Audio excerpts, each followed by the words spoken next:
I think this week was really, really good for the state because the public perception is often that accused persons get away with crimes due to the fact that the state don't have the resources to actually prosecute these cases.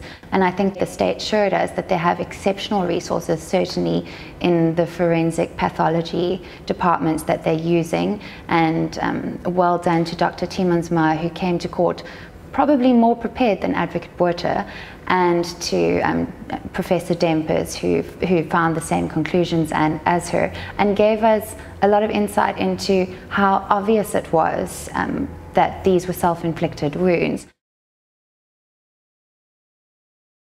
Timonsma relied on Henry's plea explanation for her description. Dempers, on the other hand, he didn't have the luxury of his plea explanation at the time he did his report. Dempers referred to the statement that is inadmissible in his report. So when he was looking at the wounds, the scene, and the description of how Henry said the wounds happened, he was comparing it to the statement. So this is why it's arisen at this point in the trial, because Advocate Botha objected to Dempers' testimony because throughout his testimony he refers to the statement made by Henry on 27th of January.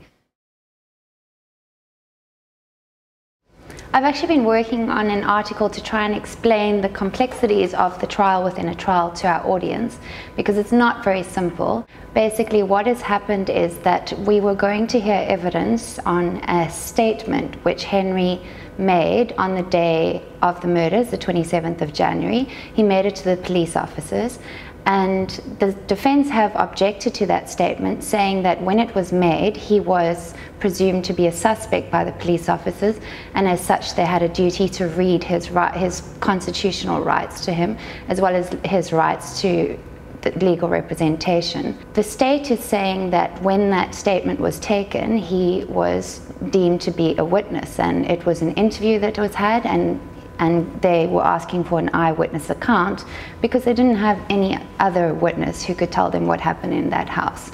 So that is why the state is pushing for that statement. Obviously, there's something that incriminates Henry in that statement, because otherwise the defense wouldn't be objecting so heavily. So the criminal trial is put on hold until this matter is dealt with and Judge Desai has made a decision on it, which for lawyers like me is very exciting because we're going to see legal argument and we're also going to see Henry testify.